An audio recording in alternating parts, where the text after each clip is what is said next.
Bonsoir à tous et bienvenue si vous nous rejoignez sur NCI. Merci de suivre ce nouveau numéro de votre magazine de décryptage de l'actualité de la semaine. Semaine qui a démarré avec des confidences du président de la République Alassane Ouattara à nos confrères de Jeune Afrique. Interview à décrypter avec nos analystes en plateau. Et justement, cette sortie du président Ouattara remet au goût du jour la question de l'alternance avec l'émergence d'une nouvelle génération. Et ce soir, on se pose justement la question: qui, pour incarner cette nouvelle génération et toutes les responsabilités qui vont avec, vous pourrez nous appeler au cours de cette émission. En fin d'émission, nous évoquerons l'actualité internationale marquée cette semaine par les tensions entre Bamako et Paris, et du côté de la Guinée, l'investiture de Mamadi Doumbia en qualité de président de la transition. Voilà pour le sommaire. Bonsoir à tous et bienvenue avec moi en plateau ce soir. Docteur Sylvain Nguessan, analyste et directeur de l'Institut de stratégie d'Abidjan.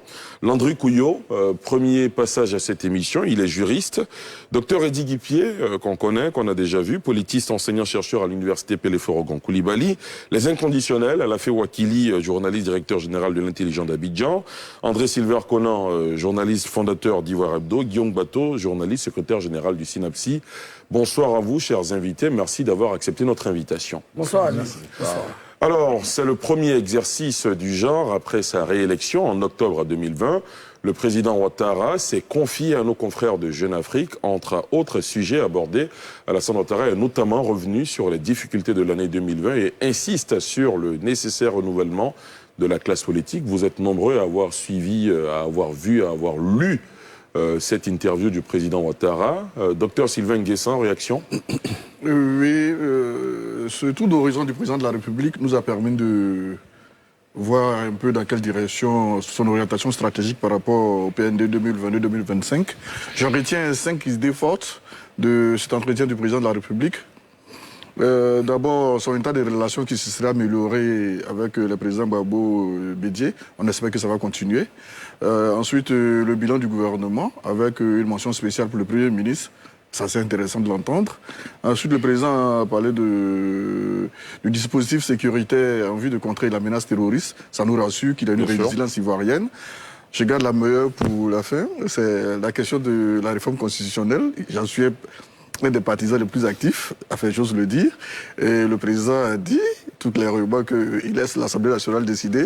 Selon que les députés diront oui, ça sera le oui. Selon qu'ils diront non, ça sera le non, qui ne s'opposerait pas personnellement à cette modification constitutionnelle. Cela me réjouit. Cela réjouit aussi la grande famille de ceux qui sont pour cette réforme institutionnelle. Voici un peu les grandes idées que je reviens. Si vous permettez, j'aurais aimé que le président se prononce un peu sur la question des champions nationaux. Moi, ça me tient particulièrement à cœur au débat, au-delà des querelles politiques, tout ça, les champions nationaux, il faudrait vraiment que le président de la République y veille de façon particulière. Très bien. Landry Couillot, oui. Comment vous avez réagi suite à la lecture de cette interview fleuve du président Ouattara dans Jeune Afrique? Bien sûr, fleuve, parce qu'il s'agit d'une interview bilan. L'opportunité lui a été donnée de faire, comme le dit, un tour d'horizon, mais aussi de brasser tous les événements qui ont marqué les 12 mois, bien sûr, depuis sa réélection. Et ce n'est pas anodin d'avoir choisi ce moment précis, parce que cela marque l'histoire de la Côte d'Ivoire. Parce qu'il y a un an, il y a 12 mois, les Ivoiriens étaient dans le tumulte quant à l'élection du président de la République. Et donc, ce que l'on peut retenir, c'est que, en termes personnels, c'est que dans la forme, nous avons un président de la République beaucoup plus reposé, beaucoup plus serein. Et il faut analyser les éléments de langage, moins agressifs, beaucoup plus portés sur l'avenir, tout en, bien sûr, élevant des événements plus ou moins douloureux. Mais c'est important de le dire et de le souligner, de savoir qu'on a un président de la République qui est dans un certain confort certainement que ce confort-là lui est permis par une opposition plus ou moins préoccupée à se réorganiser. Mais on a un président Alassane Ouattara qui aujourd'hui est en capacité de parler de réconciliation, ne pas refuter dans la sémantique, parce que le lexique a changé. Il dit réconciliation et il évoque les différents efforts qui sont accomplis dans ce sens-là. Et ça, c'est très important pour moi en termes de signal, c'est fort. S'il faut parler des champions nationaux, je suis d'accord, mais ces champions nationaux ont besoin d'évoluer dans un cadre où la paix, la cohésion règnent et ils sont en capacité de pouvoir créer et proposer leurs biens et services à la République de Côte d'Ivoire. Et ça, c'est un élément très important et que j'ai pour ma part, retenu, puisque la question de la réconciliation me tient à cœur. Sans paix, il est impossible de faire quoi que ce soit Bien sûr. dans un pays comme la On Côte est bien d'Ivoire. d'accord. Guillaume Bateau?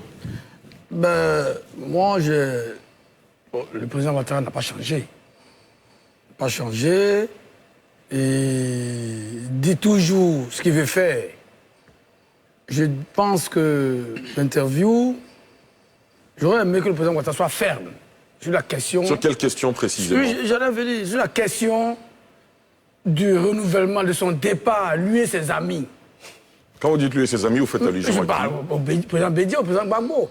Sur ce plateau, je suis quand même, on peut me le créditer, je suis un de ceux qui depuis longtemps disent que le président Ouattara, le président Gbagbo, le président Bédié doivent prendre leur retraite. J'en connais beaucoup qui réclameraient la paternité de cette... Non, mais sur LCI, on peut voir les vidéos. Bien sûr, bien sûr, on est bien Parce que d'accord. quand je commençais, donc pour dire quoi? Il n'a pas été assez faible. Bon, il a dit, ça ne gêne pas que les députés, parce que notre ami Assali Timoko a annoncé, j'aimerais que les députés le fassent. Mais j'aurais voulu que le président dise, oui, je suis d'accord. Et que moi, Alassane Ouattara, et mes amis, parce qu'il a dit qu'ils vont se rencontrer dans quelques jours, dans l'interview il a dit, que je vais les rencontrer pour leur dire que les vacances sont arrivées. On s'en va à la maison, on laisse plus jeune que nous. Mais vous en trouverez certains qui vous diraient, mais il ne peut pas décréter, lui, de se retirer avec... De son point de vue, nous sommes avec les elders. Il est le président de la République. Il a quand même une part importante. Il peut dire son point de vue.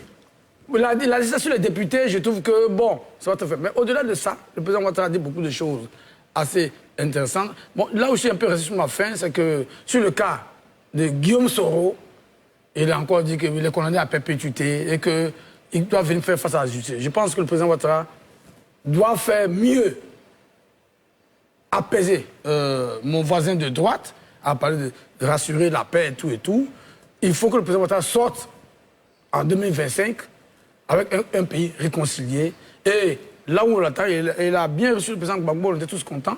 On attend que le ministre Charles Blé Goudé ait son passeport qui rentre, que le président de l'Assemblée nationale, le premier ministre, ancien premier ministre Guillaume Soro rentre, et que tout ce monde-là, il gère ça et qu'il parte avec ses amis, vraiment dans la paix, en chantant, on dit, la rose, la fleur.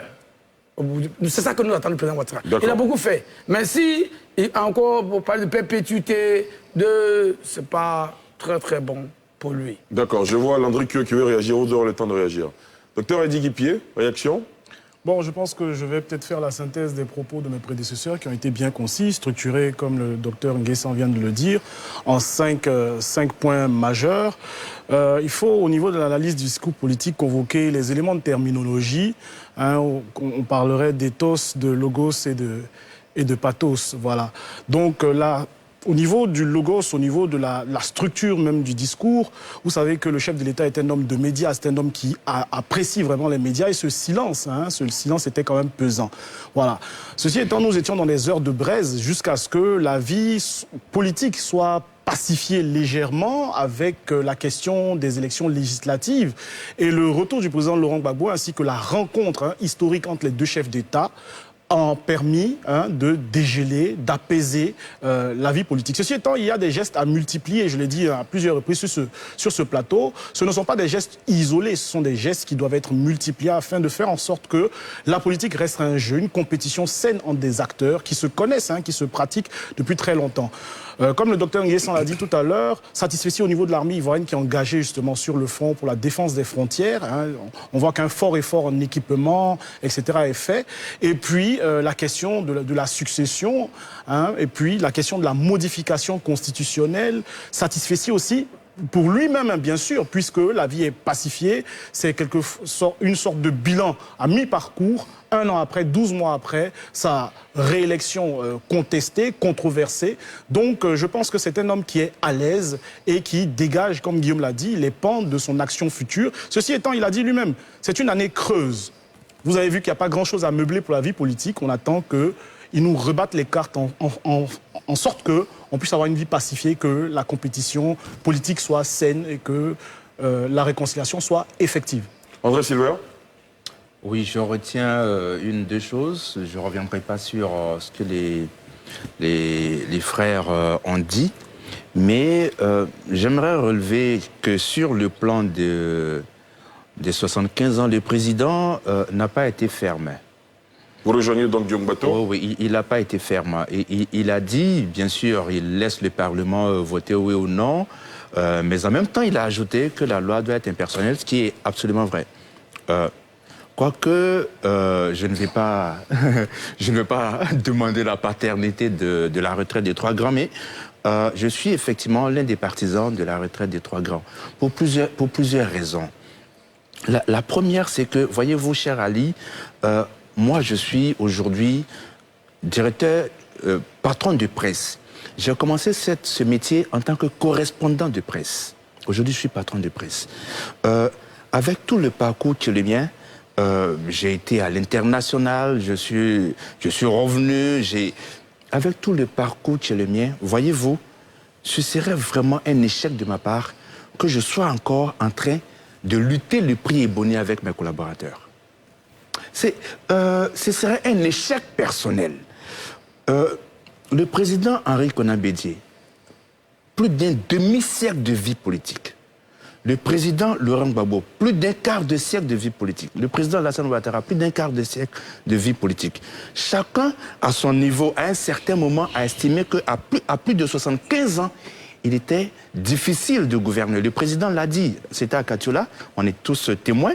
Il a dit, à 68 ans, je n'ai pas mes 68 ans, la charge présidentielle est très forte, et donc je pense que c'est le moment de partir. Le président Laurent Gbagbo, en 2001, il a dit que les 75 ans avaient été mis dans la Constitution pour éviter le syndrome de Félix Houphouët-Boigny. Quand vous prenez les statuts du PDCI en mars 2005, les statuts du PDCI avaient inclus la clause de 75 ans pour être président du PDCI. Voyez-vous, ils ont conscience qu'à un certain moment, il faut partir. Mais je vous fais une confidence. Les conseils des ministres, vous savez combien de fois on fait maintenant? Avant, les conseils des ministres se faisaient chaque semaine. Aujourd'hui, c'est chaque 2 semaines. Tout à fait. Bientôt, on sera comme au Cameroun. Voyez-vous, à un certain moment... Comment ça se passe au Cameroun? Non, au Cameroun, ben, écoutez, vraiment, c'est le pire des exemples, je sais que ce n'est pas le cas. Mais ce qui est intéressant avec le président Alassane Ouattara, c'est qu'il a montré sa volonté de partir. Les autres doivent suivre. Le moment est arrivé, sinon, voyez-vous, il y a 4 mois, il n'y avait pas cette fronde au sein du Front populaire ivoirien. Il y a 4 mois, les gores qui sont les plus critiques aujourd'hui sont ceux qui, il y a 4 mois, défendaient bec et ongle le président Laurent Gbagbo. Mais il y en a toujours qui le défendent. Il y en a qui continuent de le défendre. Pour dire quoi? Pour dire qu'ils sont en train de partir vers la fin de leur vie politique. Ils doivent partir avec la grandeur, avec les honneurs, plutôt que d'être poussés par la force et qu'ils partent par la petite porte. Alain Wakili? Ok. Moi, j'ai noté dans ce que le président a dit qu'il a insisté aussi sur la lutte contre l'impunité. Il y a quand même eu des choses lors de cette élection. Au-delà de la réconciliation, il a dénoncé à nouveau avec vigueur et force ce qui s'est passé, des gens qui sont prêts à tout pour accéder au pouvoir. Et je pense que certains se sont sentis visés. Il y a eu une réaction d'ailleurs qui fait un peu monter peut-être le mercure.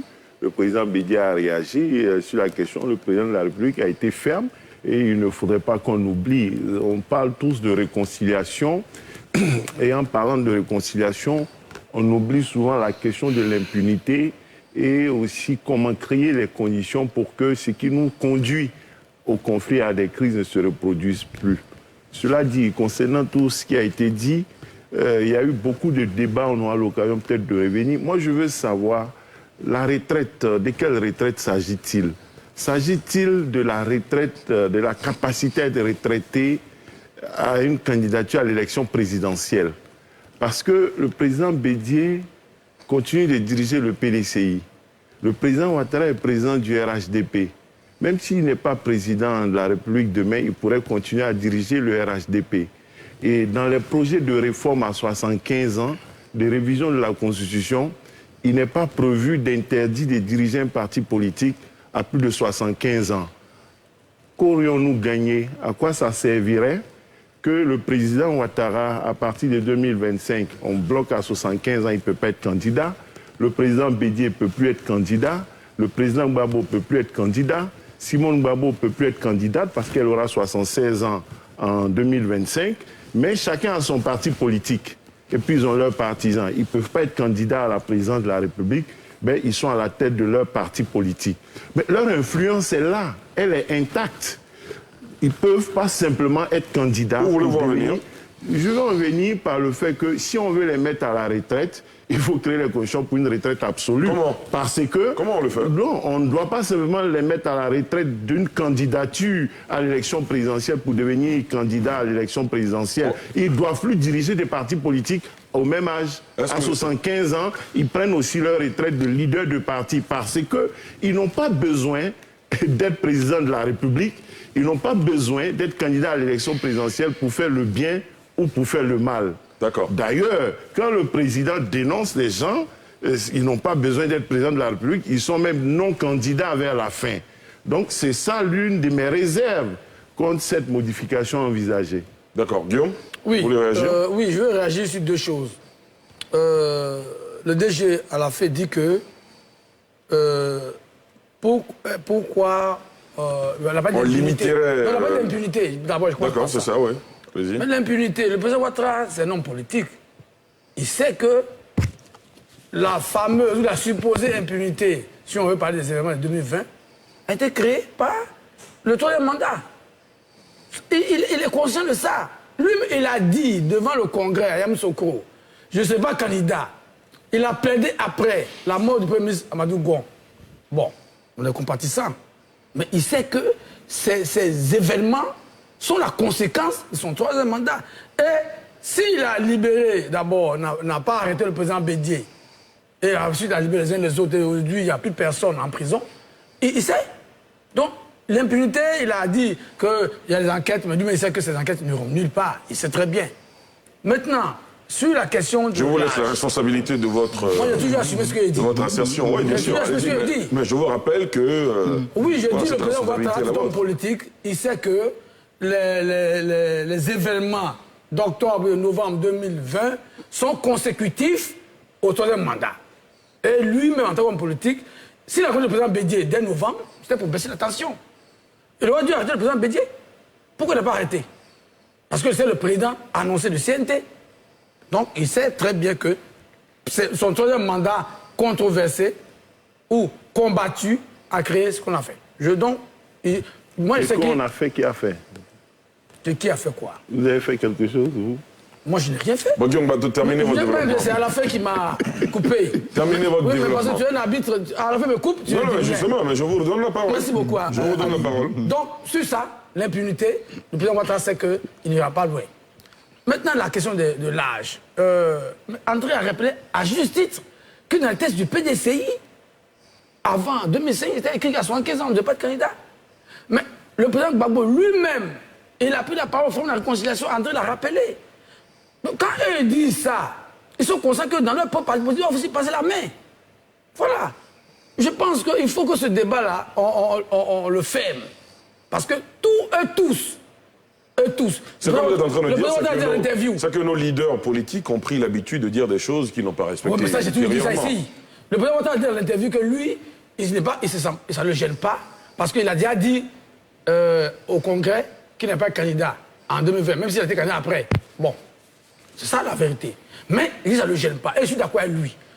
Le président Bédié, le président Gbagbo, ils ont dit à IUE partout, à profusion, que ce n'est pas bon d'être président de la République à 80 ans, parce que le pays est grand et il y a beaucoup de gens pour faire le travail.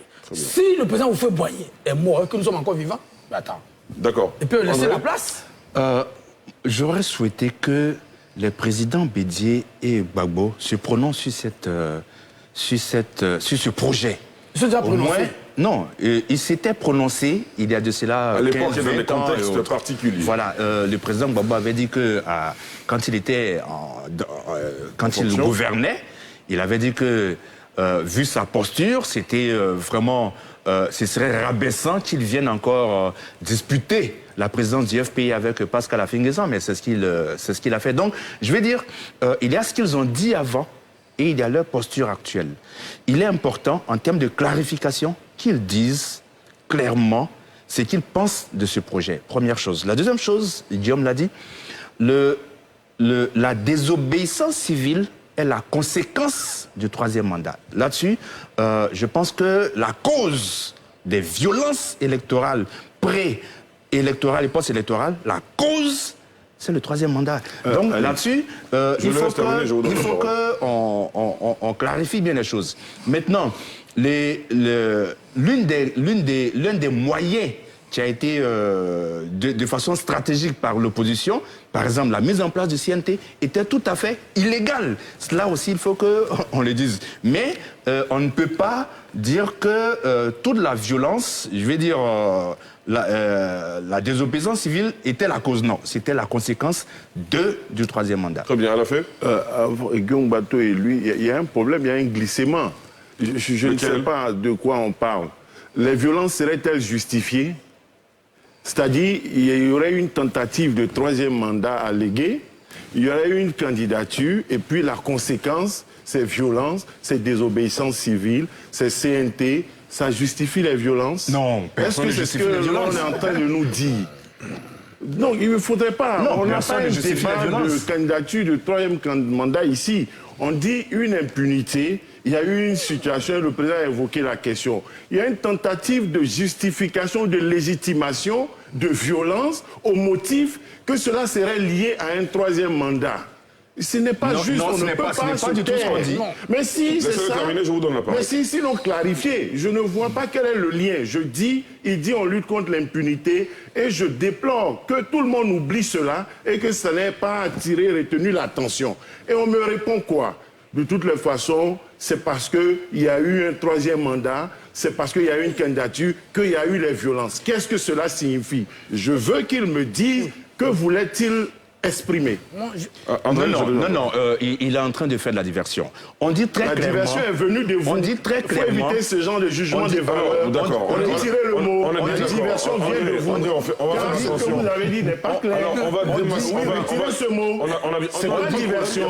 C'est le mot qui est diversion. Il n'y a pas de problème. Vous avez compris, je m'adresse à lui. Clairement, il faut désarmer le discours. Ce n'était pas clair. D'accord. Bon, lui, il estime que ce n'était pas clair. Donc, vérifiez. On dit plutôt de la diversion que je mets à nu. C'est bien entendu. On dit très clairement que la désobéissance civile est la conséquence du troisième mandat. Et lui, il a l'impression que c'est justifié les violences. Mais c'est lui qui le dit, ça c'est son problème. Je veux dire, nous on dit très clairement que la désobéissance civile est la conséquence du troisième mandat. Tant qu'il n'y avait pas de troisième mandat, il n'y avait pas de désobéissance civile. D'accord, très bien. Je vous donne la parole tout à l'heure. Oui, Guillaume? mais je dis au DG que la violence constitutionnelle, parce que c'est un viol constitutionnel. Une violation. Un viol. Je dis un mot. Non. Ah oui, je veux assumer mes mots. Je dis que la violence constitutionnelle, la violation, la Constitution entraîne les violences physiques. Et puis, ceux qui manifestaient, ils voulaient s'exprimer, ils ont eu face à la répression étatique. Donc, on ne justifie rien. On fait un constat. Parce que nous sommes dans notre métier, et Dieu merci, le DG est journaliste, un très grand journaliste que je respecte, mais les faits sont sacrés. D'accord, on vous a Les faits sont sacrés. Les vous faits, avez parlé longuement. Non, je n'ai pas parlé longuement. Je dis vous les avez 30 faits... secondes pour terminer. Bon, 30 secondes, mais tu as pris 25 30 secondes, allez-y. Alors, le fait, c'est que le président Ouattara a dit qu'il n'est pas candidat. Après, il a dit qu'il est candidat et ça a entraîné les violences. Parce qu'il ne peut pas être candidat. Donc, le viol constitutionnel entraîne les violences physiques. D'accord, très bien, on vous a compris. Il n'y a pas de problème. Ce que je voudrais dire, c'est très simple. On ne va pas refaire un débat et surtout porter des propos comme si c'était la vérité absolue. Si l'on veut parler de viol de la Constitution, nous sommes bien en République. On est bien d'accord. Et en République, il y a des institutions qui tranchent. Et lorsqu'on tranche, il y a ce qu'on appelle la discipline républicaine. On a une Constitution qui a été votée à plus de 90% en 2016. N'est-ce pas? À cette constitution-là qui a été proposée au peuple de Côte d'Ivoire, certains se sont abstenus d'aller voter oui ou non. Donc ceux qui ont voté ou qui se sont déplacés ont désigné cette constitution comme étant celle qu'il fallait. Il y a des personnes à cette époque-là qui prevenaient de ce que cette constitution-là proposait à la République de Côte d'Ivoire. Cependant, les gens sont arrêtés là. Il ne faudrait pas qu'on joue aujourd'hui les étonnés pour dire on nous a violés, il n'y a pas eu de viol en tant que tel. Il y a eu un conseil constitutionnel. Après tous les débats qui ont été des débats démocratiques, chacun a donné son avis, a donné sa position. Et le conseil constitutionnel a tranché pour dire que le président Ouattara était admis à pouvoir se présenter comme candidat. Pour moi, lorsqu'on est dans une discipline républicaine et que le Conseil constitutionnel s'est prononcé, on peut avoir son avis, n'est-ce pas? Mais la discipline républicaine voudrait bien que, même si je manifeste, n'est-ce pas, je dois le faire dans un cadre légal. Mais en termes de désobéissance civile et en termes de la création du CNT, les faits aussi sont têtus. Et personne ne peut dire que le cadre dans lequel le CNT s'est établi est un cas qui est tout aussi légal. Donc lorsque le président de la République, dans son interview, parle d'une enquête afin de pouvoir situer les responsabilités, afin que nous sortions de ce cycle vicieux de l'impunité, il faut s'en féliciter. Et il faut surtout appuyer pour pouvoir s'assurer qu'on ait les résultats de cette enquête-là, afin que chacun sache, on ne peut pas préjuger qu'il n'y aura pas de résultats. Ce n'est pas possible qu'on le dise là à l'antenne, parce que ça crée une suspicion plus grave encore. Il va falloir qu'on situe les responsabilités, quitte à pouvoir pardonner, quitte à pouvoir excuser les uns et les autres, mais au moins que l'on puisse aller au bout de notre idée et continuer. Le plus important pour nous aujourd'hui, en tant qu'analyste intellectuelle ou je ne sais quoi, c'est de pouvoir rassurer les populations ivoiriennes. Il y a une réalité politique qui est que l'on dise que ce troisième mandat est légal ou pas légal, Alassane Ouattara est président de la République de Côte d'Ivoire. Deuxième chose, son mandat légal ou illégal a été légitimé par des élections législatives où les députés ont été convoqués de par sa signature par décret. Ici, ils sont allés, ils ont légitimé. Et la légitimation, c'est encore fait politiquement en créant les conditions du retour heureux du président Laurent Gbagbo et des différentes rencontres. Aujourd'hui, je trouve que le débat est sans objet. Il est sans objet. Au contraire, il met de la braise et il allume encore les choses, les rancœurs. La classe politique a légitimé le mandat du président Alassane Ouattara. Techniquement et politiquement parlant, il faut pouvoir se projeter sur les 4 prochaines années avec toute sérénité. D'accord. Docteur Sylvain Nguessan. Je suis heureux d'entendre certaines choses sur ce plateau. D'abord, je voulais rappeler par ailleurs que la Constitution de 2016 a été votée par 42% de la population ivoirienne, contre 56% pour celle de 2001.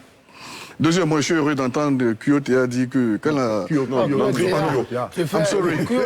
Mon prédécesseur... Pas ici. Je suis dans notre débat, mais pas ici. Je suis heureux d'avoir entendu mon prédécesseur dire que quand le Conseil constitutionnel a décidé, il faudrait faire avec. Malheureusement, ça n'a pas été le cas en 2010. J'aimerais par ailleurs rappeler que les articles 128, 129, 130 de la Constitution, de notre Constitution, montrent un peu la composition du Conseil constitutionnel. Le président, il est nommé par le président de la République. Oui. Sur les 6 conseillers, 3 sont nommés par le président de la République. Sur les 7, il y a un vote naturellement, ceux qui l'ont mandaté. Et c'est pour toutes ces raisons que nous autres, nous militons pour la réforme constitutionnelle. Non, pas seulement pour les conditions d'éligibilité, mais pour aller un peu plus en profondeur. Sur 7 conseillers, quand le président choisit 4, s'il a un vote, naturellement, il emporte. Ceux qui l'ont choisi, il emporte. Monsieur, j'ai l'impression qu'on est en train de refaire des débats. Oui, justement, il faudrait qu'on fasse diriger les débats. S'il vous plaît, c'est moi qui prends la parole. S'il vous plaît, j'ai l'impression qu'on est en train de faire des débats qu'on a eus ici il y a 8, 9 mois. On ne va pas refaire le débat. On est en train de se prononcer sur... Je vous laisse donc besoin de réorienter. Je vous laisse donc de réorienter. Je vous laisse donc de réorienter, ça va. Non, il n'y a pas de problème. Je vous laisse terminer, mais je tiens juste à dire qu'on va faire le débat qu'on a fait ici en octobre, depuis août 2020. Le dernier point sur lequel j'allais terminer, c'est dit que M. Lafay a bien fait de souligner l'impunité dont le président de la République a parlé, mais l'impunité, il faudrait qu'on remonte quand même jusqu'en 2002, parce que le procès de la CPI a montré que nos 2 Zulus prisonniers n'étaient pas les coupables. Il serait quand même temps que les enquêtes aillent jusqu'en 2002 pour qu'on sache enfin qui sont ceux qui sont les responsables de tous ces meurtres, quitte à pardonner par la suite, quitte les blancs, etc., mais que l'impunité, la lutte contre l'impunité aille jusqu'au sacré mois de septembre 2002. D'accord. Messieurs, ce débat, cette interview du président Ouattara remet au goût du jour, comme je l'ai indiqué, la question de l'alternance avec l'émergence d'une nouvelle génération. Depuis plusieurs années, depuis plusieurs mois, on n'arrête pas d'entendre parler de nouvelle génération. Est-ce qu'aujourd'hui, cette nouvelle génération, on a des personnalités qui peuvent l'incarner? Et quels sont les critères, justement, qui vont prévaloir dans la désignation de cette nouvelle génération? Alafé Ouakili, vous voulez réagir? Comme vous l'avez dit, la question générationnelle n'est pas une question nouvelle. même du temps du président Houphouët-Boigny, elle était au cœur des préoccupations, même en partie unique. Absolument. À chaque congrès, il y avait des renouvellements, il y avait des thèmes relatifs à ça, changements, etc. Et concernant la période de l'après Houphouët-Boigny, et je pense qu'à partir de 2000-2004, la question fut au cœur du débat politique. Elle avait été lancée déjà par Nyamien Kona, qui avait dit de tourner, il a créé le mot BOG, la page Bédié Ouattara Gbagbo, depuis lors. Curieusement, lui-même qui voulait tourner leur page s'est retrouvé à leur service plus tard. Ça pose un problème, justement. Donc, il y a une volonté. Et je me souviens, l'entrée en politique, paix à son âme, du Premier ministre Charles Konan Banny, elle s'était faite avec ce discours de changement. Depuis Dakar, il demandait une nouvelle génération, il demandait un renouvellement. Il demandait un changement, il demandait un renouvellement. Et lorsqu'il est arrivé, bon, il s'est retrouvé dans la NAS, à pédaler comme les autres, dans la concomitance. La même équipe est restée. Et puis, il est paru aussi un peu ancien par la suite. Donc, c'est une quête qui est ancienne. On a l'impression, quand les gens parlent, que c'est nouveau. Mais le problème qui se pose, c'est que oui, il y a 3 personnalités qui ont une grande longévité. Mais on oublie qu'il y a des jeunes qui sont aussi dans la longévité. Ah oui. Ils sont jeunes. Vous faites allusion à qui? Mais si on veut renouvellement, parlons Guillaume Soro. Il est dans la vie publique. Il a bientôt 50 ans, mais il est dans la vie publique depuis plus de 20 ans. Quand on prend la rébellion dont il parlait, c'est 2002 à aujourd'hui, ça fait 19 ans. Ça fait 19 ans qu'il est au cœur de la vie publique. En tant que chef de rébellion, en tant que ministre d'État, en tant que Premier ministre et président de l'Assemblée nationale, aujourd'hui ex et leader de parti. Ça fait 19 ans. Avant ça, il fut leader estudiantin, il fut l'homme de l'année. C'est aussi une vie publique, même si ce n'était pas des responsabilités étatiques. Il a été précoce depuis 19-20 ans. Ça veut donc dire que depuis 25 ans, il est au cœur de la vie des Ivoiriens. Bon, est-ce que lui peut incarner quelque chose de nouveau? Ça fait 25 ans. Par rapport à quelqu'un qui a 50 ans aujourd'hui, qui commence la politique, qui fut jamais un homme public qui commence aujourd'hui, ou bien même qui a 70 ans, dont Arthur Banga parlait un jour, il a été professeur modèle, ambassadeur modèle, et à 70 ans, il commence à faire la politique. Et il n'aura que 5 ans pour la faire. Après, il est terminé. Donc voilà ce que j'ai envie de dire. Rappeler l'historique pour dire que ça a été une quête au cœur des préoccupations des Ivoiriens depuis plusieurs années. Et aujourd'hui, même les personnages qu'on nous présente comme étant de nouveaux personnages, même si nous prenons Billon, il a été plein de la Chambre de commerce. C'est vrai que ce ne fut pas un acteur étatique très tôt, mais la vie publique, on doit compter tout ça. C'est-à-dire tous ceux qui, à un moment ou à un autre, ont eu à gérer une partie des ressources publiques et du quotidien des Ivoiriens. Tout cela, on doit les compter, peu importe leur âge, en termes de bilan, en termes de longévité et de présence politique. Vous faites une belle ouverture, hein, c'est des questions qui sont soumises à tous les intervenants. Eddy Guipier? Oui, bon, la question du renouvellement de la génération, elle est importante. Le souci, la première chose à laquelle on peut penser, c'est une sorte de juvénilisation de la classe politique. C'est-à-dire que tout de suite, le fantasme est grand d'avoir un Macron à la tête de notre État, c'est-à-dire un chef d'État assez jeune. Pour vous, c'est un fantasme? Oui, parce que lorsque... C'est pas bien plus? Pourquoi pas? C'est dommage. C'est-à-dire qu'on pense à la figure de Macron, de Trudeau au Canada, ou bien de Kurz en Autriche, qui sont très jeunes. Kurz est né en 1986. Donc, on pense à ça tout de suite. Alors, bien sûr, même en Occident, il y a des pendants. Hein. Il y a Joe Biden, parce que lorsque on sort la question du renouvellement au sens de rendre jeune, hein, pas de changer seulement, mais de rendre jeune la classe politique, on nous sort la figure de Joe Biden en disant, bon voilà, il a 78 ans, enfin si je ne m'abuse, il est tout aussi âgé, il n'est pas forcément un homme neuf, etc. Moi, je pense que la question fondamentale au niveau, c'est de réitérer la question du respect des règles initiales, la question de peut-être la limitation du mandat, de l'âge, etc., etc. Parce que, comme vient de le dire Alafé, il y en a qui sont des jeunes vieux. Voilà, c'est-à-dire qu'ils ont à peine 50 ans, mais ils sont engagés publiquement depuis une trentaine d'années. Voilà, ils sont engagés publiquement depuis une trentaine d'années. Et vouloir mettre à la retraite certaines personnes, alors que ces personnes-là, elles-mêmes, se sont engagées très jeunes. Voilà. Le président Henri Konan Bédié, 1958. Le président Laurent Gbagbo, connu en tout cas à partir de 1990, en tout cas dans la vue publique. Voilà. Et le président Ouattara qui vient à partir de 89-90. Donc, en fait, pour moi, en tout cas, la question centrale, c'est de réitérer le respect quasi intangible des règles, parce qu'il y a dans la Constitution des dispositions qui évoquent le caractère immuable, ou du moins qu'on ne peut réviser la forme républicaine du régime.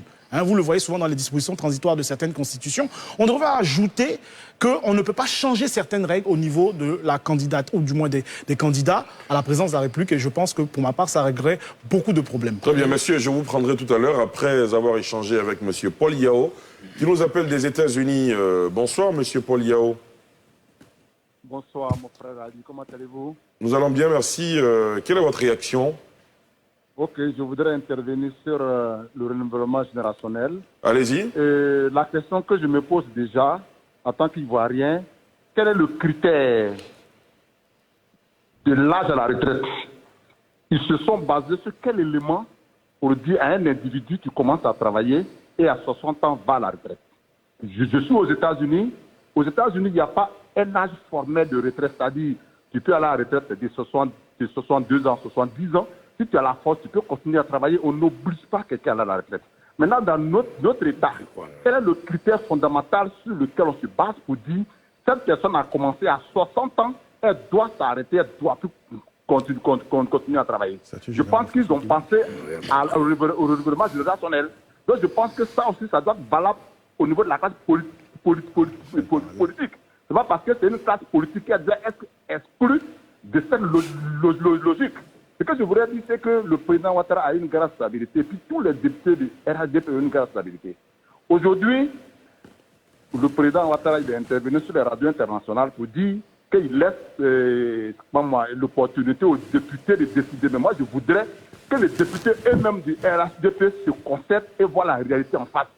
Parce qu'aujourd'hui, si à 7 ans, après 75 ans, on se présente, ça veut dire que le président Ouattara va se représenter, ça veut dire que les autres encore vont se représenter et on va tourner en rond. Ils n'ont qu'à avoir le courage de dire à 75 ans on arrête. Puis ça résout tous les problèmes en même temps. D'accord. Pour ne pas me répéter, alors pour ne pas me répéter, terminé, oui.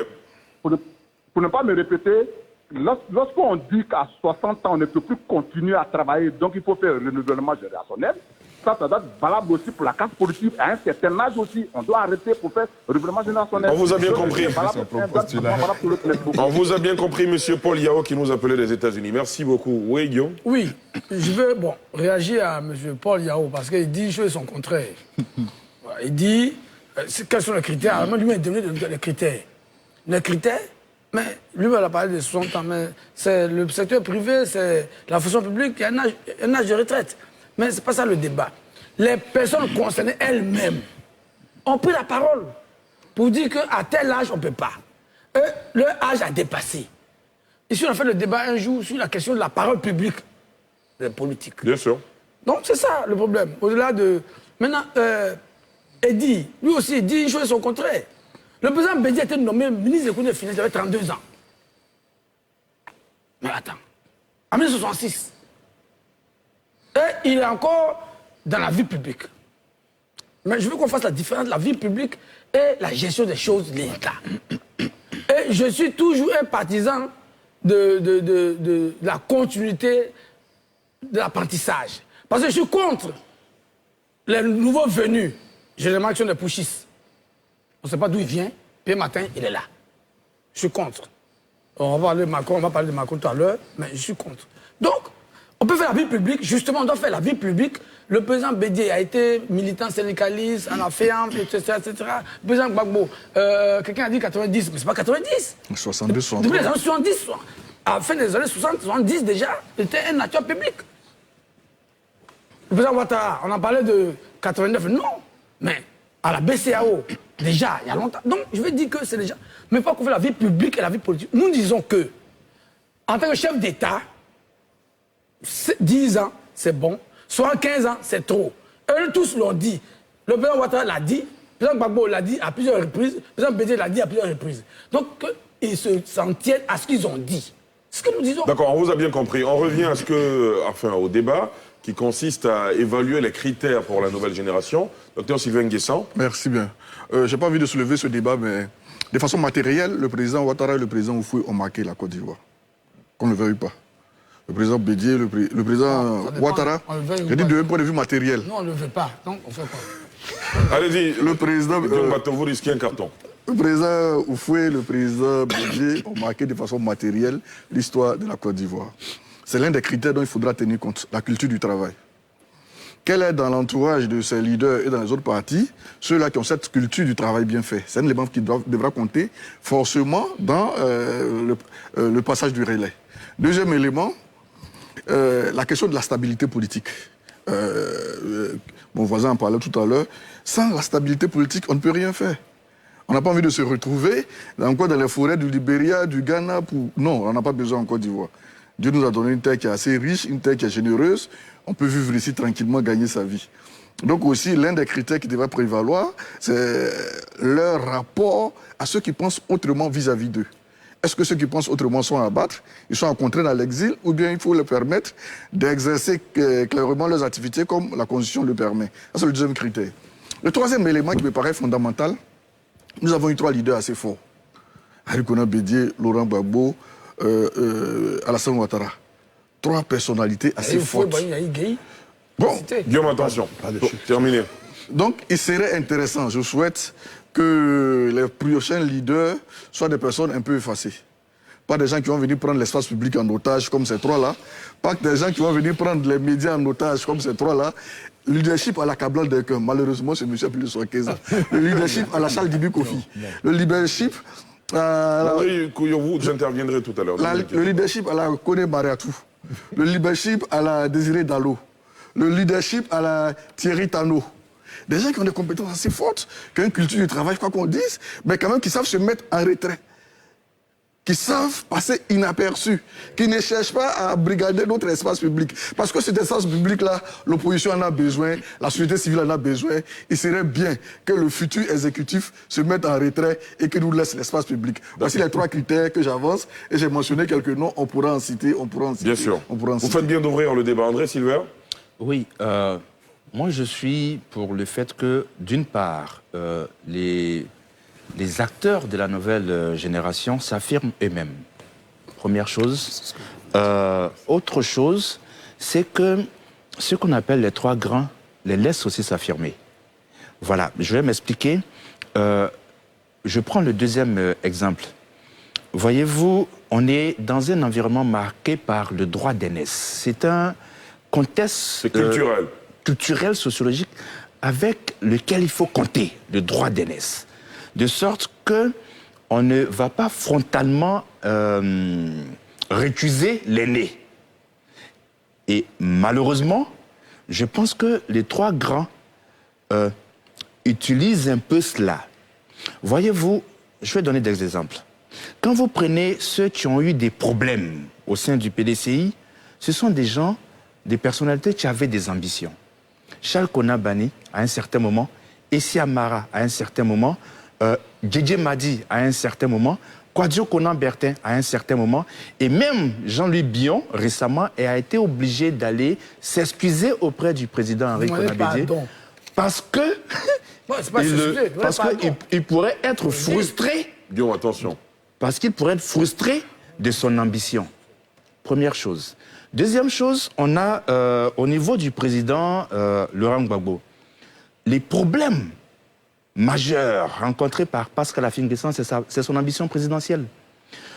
Les problèmes politiques aujourd'hui entre Simone Gbagbo et Laurent Gbagbo, c'est l'ambition présidentielle de Simone Gbagbo.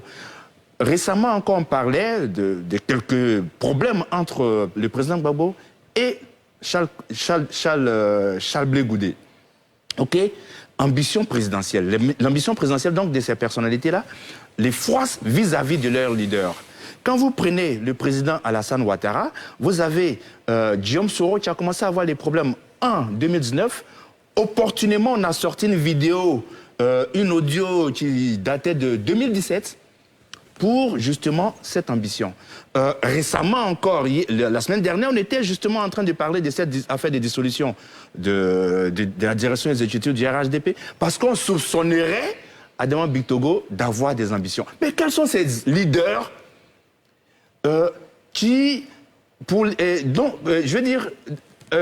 autour desquels on ne peut pas avoir d'ambition? Moi, j'ai un problème avec leur sens du mentorat. Voyez-vous, Barack Obama, il est le mentor aujourd'hui du Parti démocrate, malgré le fait qu'il soit moins âgé que Joe Biden. C'est le sens du leadership, la restitution.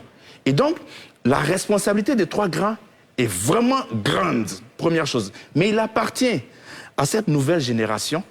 Moi, j'encourage Jean-Louis Billon à continuer à réclamer sa candidature. J'encourage au sein du RHDP des gens à s'affirmer. J'encourage au niveau du FPI, même si Pascal Afingasa a pris ses responsabilités, les autres, je ne sais pas si Justin Katina connaît et autres présidentiables, je les encourage à prendre leurs responsabilités. Parce que, quoi qu'on dise, malgré tout, 2025, en dépit de leur bonne volonté, 2025 sera le terminus des trois grands. Et à ce moment-là, ceux qui ne se seront pas mis dans la disposition d'aller après eux, eh bien, ils prendront du retard. Très bien. Je vous donnerai la parole, ce sera après cette courte pause. Elles sont de retour, plus fashion, plus glamour et plus inspirées que jamais pour une nouvelle saison encore plus captivante que la dernière. Tu veux parler de sujets croustillants entre femmes? Maintenir la flamme dans ton couple? Des astuces au quotidien pour te démarquer? Parce que les femmes d'ici disent haut et fort que vous pensez tout bas. À bientôt.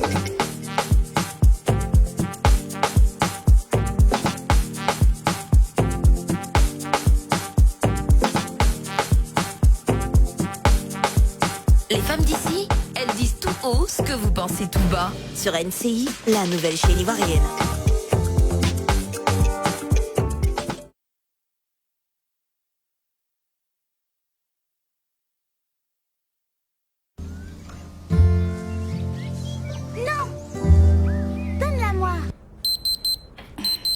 Pourquoi es-tu toujours en retard?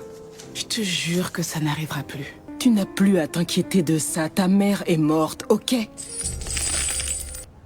Tu vas y aller? Je pense pas pouvoir y retourner. Je suis désolé. C'était quelqu'un de bien. Les gens sont toujours bien après leur mort. Il est comme ça depuis combien de temps? Trop longtemps. C'est ton père. Il a perdu le droit d'être mon père il y a très longtemps, tante Hélène. Ta tante m'a demandé de te raccompagner. Et t'as accepté? Salut, Belle. Je me sentais seule ici sans toi. Where Children Play.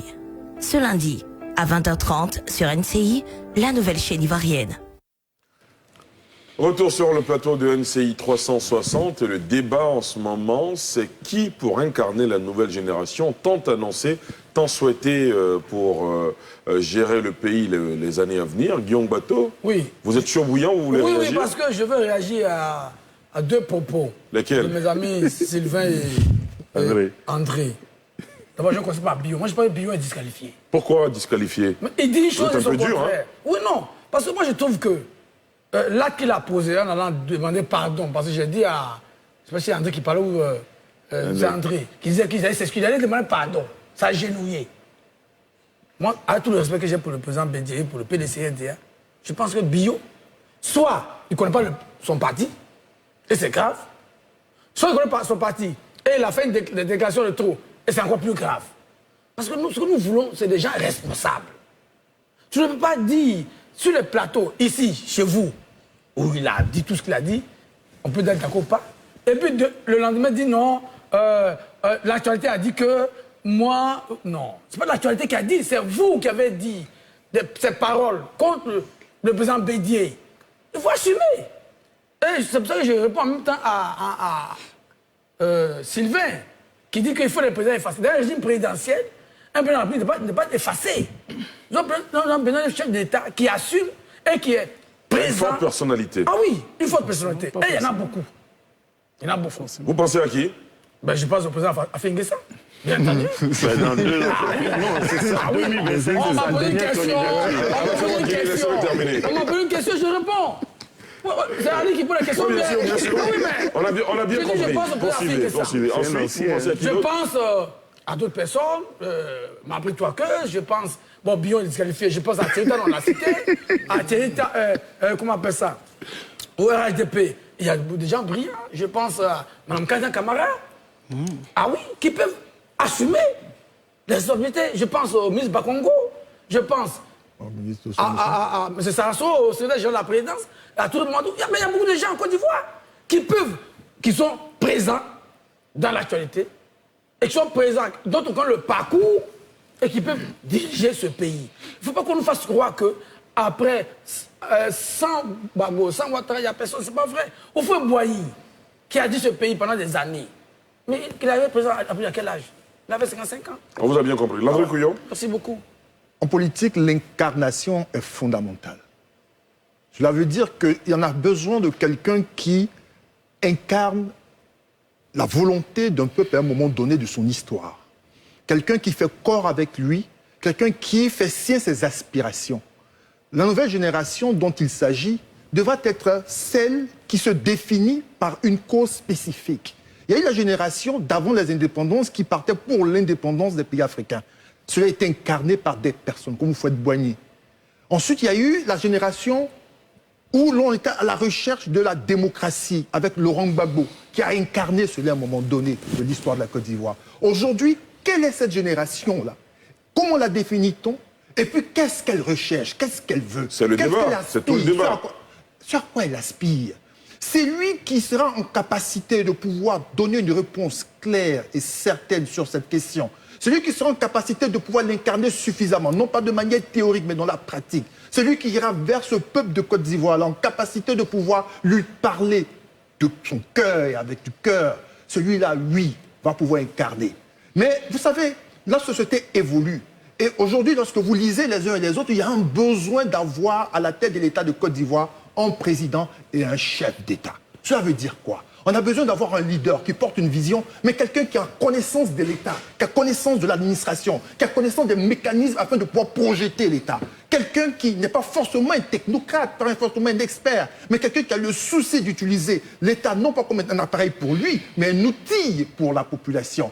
Lorsque vous lisez l'interview du président Ouattara, quand bien même il est heureux, je précise, qu'il n'est pas porteur de ce fameux projet, donc du coup, ce n'est pas un projet de révision, mais c'est une proposition de révision constitutionnelle. De manière subtile, il a peint un tableau. Et en citant par exemple Feu Amadougon Koulibaly, il présente l'individu comme étant un connaisseur de l'administration, mais quelqu'un qui, d'un point de vue politique, a fait son temps, a été patient, a construit sa personnalité avec un sens politique aigu. Et il cite par la suite Monsieur Hachi, n'est-ce pas, pour dire que c'est un bon Premier ministre. Donc du coup, ça crée certains émois dans certains camps. Mais pour dire aujourd'hui que moi, par exemple, si je dois voter quelqu'un, je vais voter quelqu'un qui a du leadership. Non pas un leadership qui est écrasant, mais un leadership qui est en capacité de pouvoir faire germer d'autres leaders. Mais quelqu'un aussi qui connaît l'État, qui est capable de pouvoir l'administrer, capable de permettre à la Côte d'Ivoire de gagner en valeur ajoutée. Il y en a beaucoup au sein de chaque parti politique, et ça c'est important de le préciser. Et il va falloir, bien sûr, comme le président disait, que c'est au niveau démocratique que cela va se faire. Nos différents partis politiques ont besoin de gagner en culture démocratique pour pouvoir laisser s'exprimer et émerger ces différentes personnes-là qui sont capables de pouvoir porter quelque chose de nouveau. Très bien. Eddy Guipier. Bon, je pense qu'on peut se mettre d'accord à peu près sur tout ça. Tout à l'heure, Guillaume me disait que je me contredisais. En fait, il n'a pas peut-être compris la quintessence de mon propos. J'en appelle à ce qu'on disait tous ici. Quid de la responsabilité des jeunes? Nous sommes dans des pays où il y a 60% de la population à moins de 35 ans. Et 77. Donc, 77, merci beaucoup. À moins de 35 ans. Et du coup, on se retrouve toujours à avoir une sorte de dichotomie, une classe politique qui oscille vers la gérontocratie et l'ensemble de la population qui est très jeune. Alors donc c'est pour ça que la question du renouvellement, même pas renouvellement, mais en tout cas de la classe politique, pose toujours la question des jeunes en politique. Mais comme je le disais en fait, ou du moins je voulais le signifier, ça n'a peut-être pas été bien compris, c'est que certains ont pris leur destin en main en étant jeunes.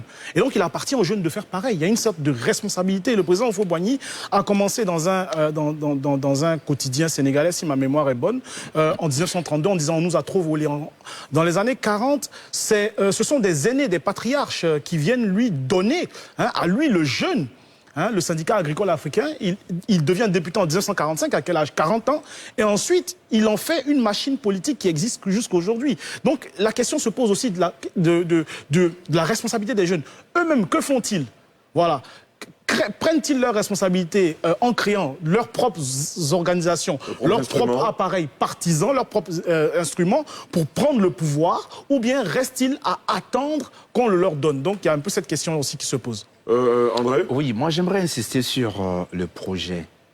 Vous voyez, depuis ces dernières années, les projets politiques sont rares.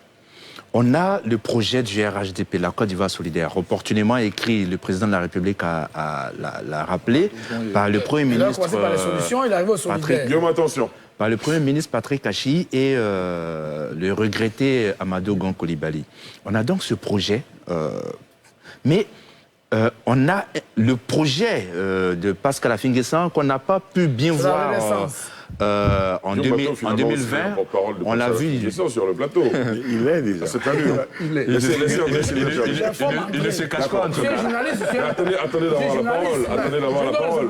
Il hésite. Sinon vous risquez un carton.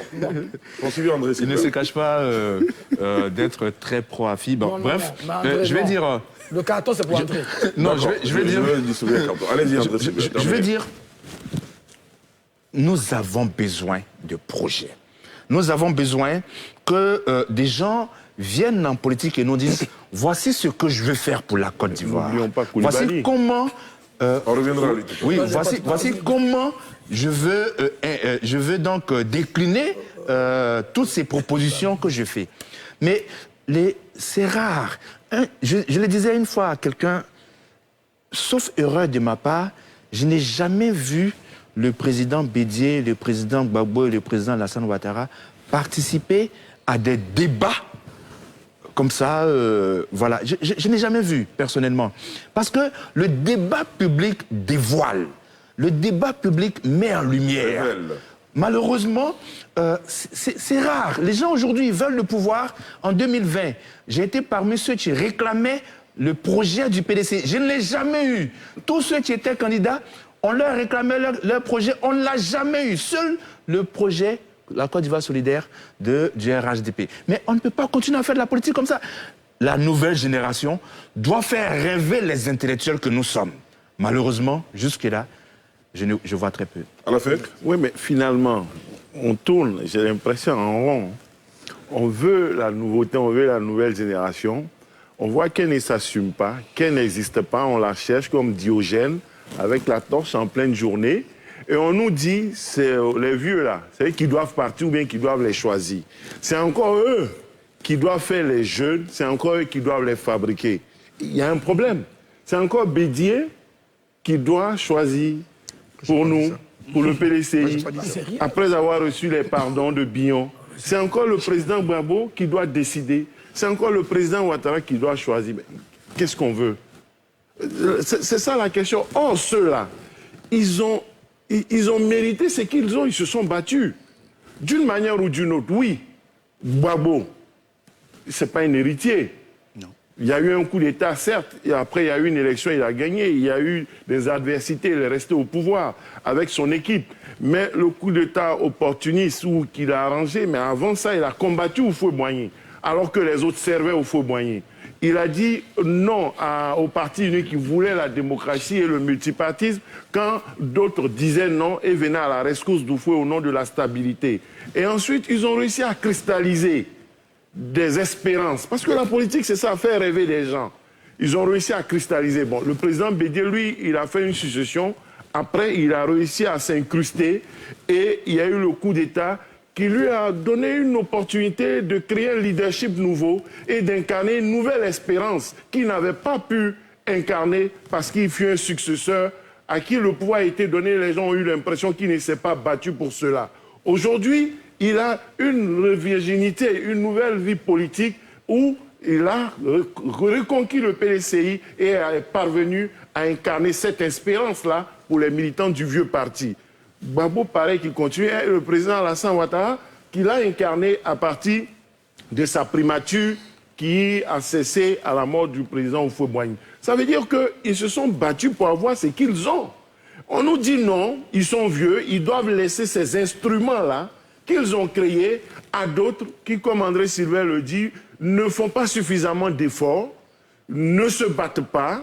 Bon, on peut dire que Blé Goudé le fait à sa façon, Koulibaly a tenté, ça n'a pas marché, Guillaume Soro le fait et en paye le prix, mais au bout de l'effort, au bout de l'effort, bon, un instrument pris arraché aussi, bon, hein, en rappelant que Afi N'Guessan, sa dernière candidature possible si la loi passe, c'est 2025. J'espère que vous en êtes conscient. Très bien. On prend M. Traoré qui nous appelle de Yopougon. M. Traoré, bonsoir. Bonsoir, M. Ali. Quel est votre point de vue, monsieur? Oui, M. Ali, concernant le renouvellement générationnel, le président Ouattara a déjà montré des signes, mais il faut qu'il aille au bout de ses actions. En faisant quoi, notamment? Aujourd'hui, est le seul chef d'État en Côte d'Ivoire qui a nommé des jeunes des responsabilités. Il a nommé le secrétaire général de la présidence qui a 40 ans. Il y a certains grands par des jeunes, mais il faut qu'il puisse aller au-delà. Vous avez montré des signes que vous pouvez donner le pouvoir aux jeunes, mais il est temps que le président Ouattara franchisse le Rubicon, accepter la réforme constitutionnelle dont on parle. Le RHDP a la moitié de la majorité des députés au Parlement. Mais si le président Ouattara donne l'instruction au député RHDP de voter la loi, elle va passer. Quand il est dit qu'il laisse la responsabilité aux députés, mais qu'est-ce qu'il veut nous dire? Pour la raison constitutionnelle, le président Ouattara a demandé aux députés de voter oui. Mais s'il demande aux députés de voter oui à la loi, c'est que la loi sera votée. Du coup, il ne s'affirme pas, il laisse les députés choisir, mais je crois que c'est une petite en avant, vous m'excusez, mais dans nos partis politiques, la démocratie n'est pas parfaite. Le président Ouattara peut donner injonction aux députés RHDP de voter oui à la loi. Mais il ne le fait pas. Sa pression n'est pas claire. Mais aujourd'hui, il faut que la jeunesse s'assume. D'accord. Il ne faut pas rester derrière. Il faut que les gens se décident. J'encourage bien. Et au RHDP, que c'est un cas se lève, qui donne véritablement la position, qui veut être candidat pour bousculer les anciens. On vous a bien compris. Qui doit aller vers la sortie. D'accord. Merci beaucoup, M. Traoré. Alors, Dr Sylvain N'Guessan. Merci. J'aimerais revenir sur deux choses, les critères. C'est vrai que... Alors, vous avez déjà dit la culture du travail, la stabilité politique, les rapports vis-à-vis de ceux qui pensent différemment et qui doivent être effacés. Vous avez d'autres critères à proposer? J'allais parler de... On critique tous les jeunes de ces partis politiques-là de ne pas s'affirmer. Il faudra tenir compte du contexte. Hein. Il a dit. Tenons compte des communautés, des grilles de lecture à partir desquelles on peut analyser le RHDP, le PDC. Non, Max l'a dit, chacun de nous est fils de son époque. Vous prenez le RHDP, ma grand-mère Tagbana, c'est la grande culture, c'est nous faut, initiatique. Respect de l'aîné. Oui, quelqu'un a parlé de droit des aînés. C'est une réalité. C'est une réalité. Vous parlez, non, qu'on le veuille ou pas, il y a le descriptif et puis il y a le normatif. Il y a ce qui est et puis il y a ce qu'on souhaite. Ce qui est, c'est que dans ces sociétés-là, quand l'aîné parle, les jeunes sont obligés de se taire. C'est la culture initiatique. Quand vous partez PDCI, la grande culture à Caen, c'est la même chose, culture initiatique, l'aîné parle, les autres sont obligés de faire profil bas. Malheureusement, nous sommes encore dans ce contexte-là. 60 ans après l'indépendance, c'est la culture qui prime, c'est la communauté qui prime, c'est la région qui prime. Ce sont les valeurs organisationnelles de ces partis-là, qu'on le veuille ou pas. Et c'est à juste titre que nos partis politiques ne sont pas des institutions en tant que telles. Ce sont des machines qui sont au service de trois personnalités, qui sont, enfin des quatre. M. Pascal Afi N'Guessan, M. Laurent Gbagbo, M. Henri Konan Bédié. Nos partis ne sont pas encore des institutions, ce sont juste des associations qui ont été créées, qui sont au service d'eux, qui doivent servir la cause d'eux. Et donc, qui fonctionnent avec la culture organisationnelle communautaire. Celui-là qui essaie de marcher contre, on a vu en 1996 le congrès du FPI avec Dombello. Qu'est-ce qui s'est passé par la suite? Qu'est-ce qui s'est passé? D'abord, avant. Non, mais vous laissez le terminer. Ensuite, vous allez apporter la réplique si vous le souhaitez. Quel homme Melon a sorti l'argument de rendre président, de susciter le culte de la personnalité avec le test qui était proposé pour être le président du FPI. En 1996, il a été combattu. Ce sont les réalités qu'on voit aujourd'hui. C'est vrai qu'il a été mis en minorité, mais au moins, il a eu le décret de susciter cela déjà. Le dernier critère sur lequel je veux dire... Allez-y, terminez. Vous aurez le temps d'intervenir. Le dernier critère sur lequel je voudrais intervenir, on parle de démocratie, tout ça, c'est vrai. Mais il faudrait que nos grands partis qui vont avoir des candidats présidentiables, dans leur choix, il faudrait qu'on ait des hommes de consensus.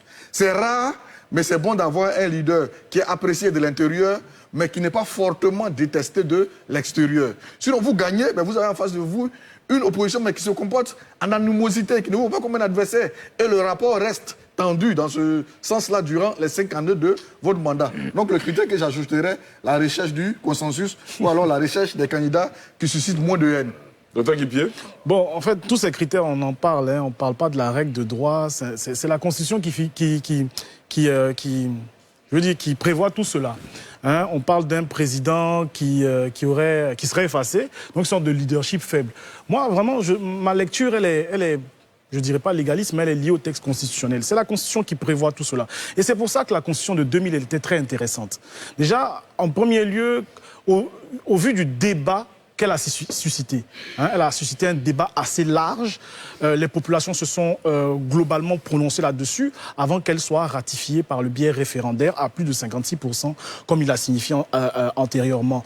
Donc, tout doit être inclus dans le texte constitutionnel. Les présidents s'effacer, bon, pourquoi pas? Tout dépend de la personnalité du leader. Tout le monde ne peut pas avoir une personnalité charismatique, solaire, etc. Le Ghana a eu un très bon président en la présence du président Jonathan Mills, qui malheureusement est décédé, mais qui était quelqu'un assez effacé, mais qui était aussi efficace. On n'a pas forcément besoin, en fait, les Ivoiriens, on a encore j'ai envie d'utiliser encore ce terme, ce fantasme du politique grand rhéteur qui soulève les foules, etc., etc. On n'a pas forcément besoin. Ce dont on a besoin, c'est de règles que j'espère infrangibles, qui fixent, on va dire, les conditions plus ou moins rigides à l'accès à la fonction du président de la République et qu'on s'en tienne à ça.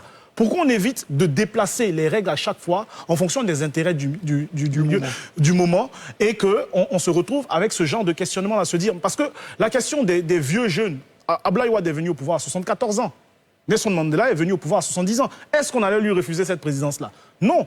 Mais en même temps, de l'autre côté, est-ce que les jeunes prennent les responsabilités? En même temps aussi, la question se pose, est-ce qu'on leur donne toute leur place? Donc, toutes ces questions-là ne peuvent pas être éludées enfin, en tout cas, purgées par nos différentes interventions. Le plus intéressant, c'est au niveau de la règle de droit, de fixer des règles qui soient intangibles pour qu'on puisse s'en tenir. Très bien. Landry Guyot. Merci. Juste après. Non, moi, je vais parler avant. Landry Guyot, allez-y. Ce que je voudrais dire, c'est qu'il est important que les uns et les autres comprennent que pour la beauté même du jeu démocratique, pour éviter qu'il y ait encore de la suspicion, il est heureux que ce projet ou cette initiative de révision constitutionnelle, quant à la limite d'âge, ne procède pas de l'exécutif. Imaginez un seul instant si ça procédait de l'exécutif, celui-ci souffrirait de la pesanteur, de la suspicion. On ne peut pas vouloir une chose de son contraire. C'est ça. Aujourd'hui, nous avons toujours indexé le personnel parlementaire dans le sens où il était improductif. Aujourd'hui, il y a une initiative courageuse, audacieuse. Et il est important de saluer cela. Mais il faudrait bien sûr que le personnel parlementaire prenne ses responsabilités. On ne va pas demander au président Ouattara de faire une jonction à des députés qui sont élus non pas pour lui, mais pour la population de Côte d'Ivoire. C'est donc aux populations de pouvoir interroger leurs députés, les députés d'interroger la population pour que le résultat du vote soit celui de l'aspiration des uns et des autres. J'aurais préféré qu'on passe ce test en référendum. À ce moment, c'est clair. On va nous dire que ça va coûter encore de l'argent. Mais là, c'est clair. Parce que pour une fois, on aurait la volonté réelle de la population ivoirienne sur la question. Parce que le député qui va voter, si tant est que le texte va au-delà même de l'élection présidentielle et qu'il prend en compte l'élection législative et locale, il va voter en fonction de lui, ses intérêts, et non pas des intérêts de la population. Là, c'est biaisé. Ce que je voudrais dire aussi, et qui est important, c'est qu'on ne peut pas demander aux gens de pouvoir s'exprimer, de pouvoir se manifester dans leurs ambitions politiques si le cadre ne leur permet pas. Il n'y a pas de magie. On fonctionne en fonction de son environnement. Le cadre, vous faites allusion à... Le cadre, c'est le...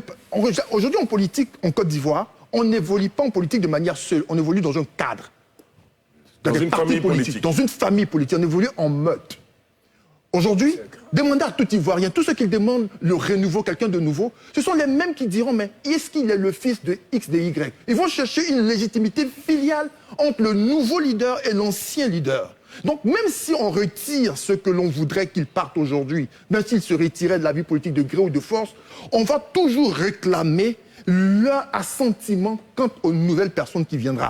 La majorité des Ivoiriens sont portés par ce critère patriarcal et ils ont toujours besoin de voir en un nouveau leader le choix de l'ancien. Il va falloir s'affranchir de ça. Moi, j'ai de l'optimisme. Pourquoi? Parce qu'on a une société qui s'éduque, qui se cultive et qui découvre le reste du monde. Et il y a des jeunes, c'est vrai, qui sont actuellement sclérosés, ils ont des difficultés pour pouvoir évoluer, mais il y a une certitude, c'est qu'on ne peut pas arrêter l'histoire. Et l'histoire est qu'il y aura forcément un bouleversement. En République de Côte d'Ivoire, il faut souhaiter qu'elle ne soit pas révolutionnaire, catastrophique, mais qu'elle se fasse de manière progressive, naturelle et saine.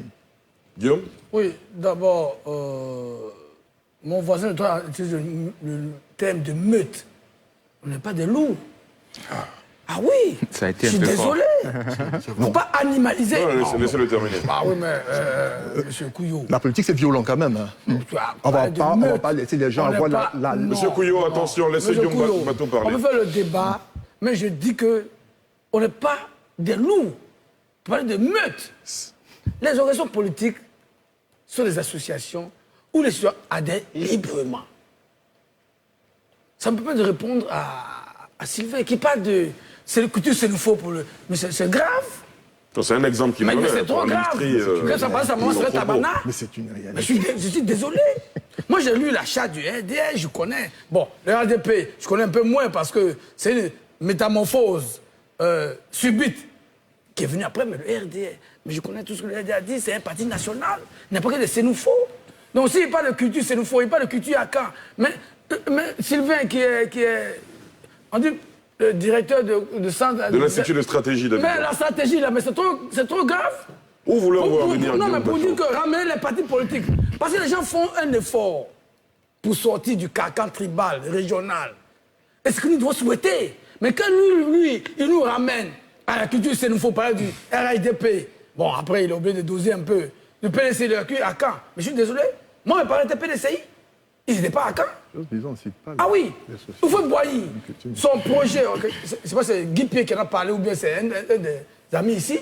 Mais en 1945, c'est pas les Akans. Tout le monde sait que Oufoué Boigny était soutenu par Pelefrogon, qui n'était pas à Caen. Moïse Koulibaly, etc. Mais c'est grave que le docteur Nguessanou ramène à des considérations ethno-tribales. Ça, c'est dangereux. Terminé. Je dis que je termine parce qu'on dit les jeunes.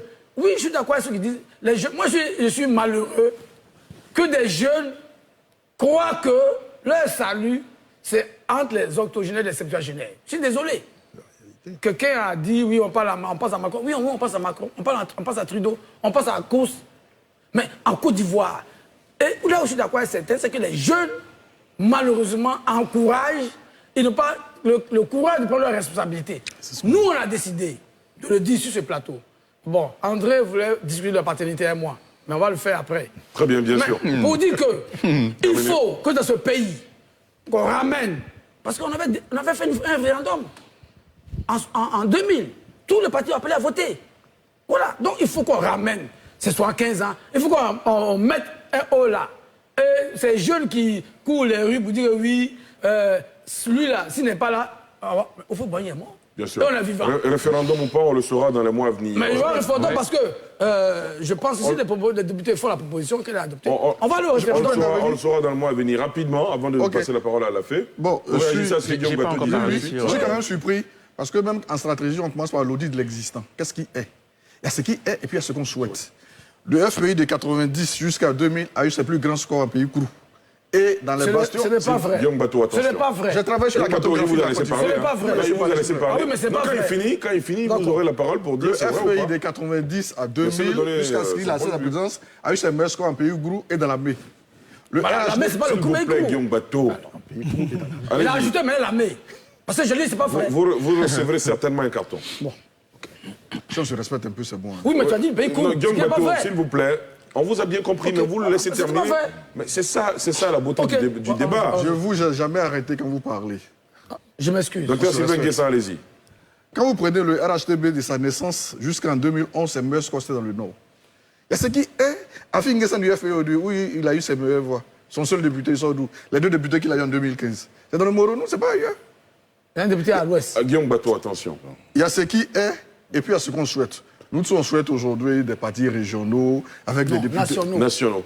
Des partis nationaux, excusez-moi, des partis nationaux, avec le futur parti qui aura des députés à Korogo, à Ferké, à Kong, avec le RHDP qui aurait des députés un peu partout. C'est vrai qu'ils y parviennent. Avec le FAI de M. Afi Nguessan qui aura des députés dans l'Ouest ivoirien, etc. C'est ce qu'on souhaite. Mais pour le moment, ce n'est pas ce qui est. Et donc, la culture, on ne peut pas analyser aujourd'hui le jeu politique ivoirien en faisant fi de la culture ivoirienne. La culture ivoirienne influence chacun de nous. Notre grille de lecture émane de notre culture. Chacun de nous. Comment moi je réfléchis à des référents culturels. Comment lui réfléchit par rapport à ses référents culturels. C'est vrai, il y a ce qui est naturel, biologique, c'est avec lequel on est, et puis il y a la culture maintenant qu'on acquiert. Mais généralement, en Côte d'Ivoire, nos partis politiques, à moins qu'on veuille verser dans l'euphorie, ce qui est, c'est que chaque parti politique est plus fort dans les régions de ses leaders, ceux qui l'ont créé, ceux qui l'incarnent. Et ces leaders qui les incarnent ont la culture de la région qui suscite la culture organisationnelle de ces associations, de ces partis politiques. Qu'on ne le veuille pas plus le moment.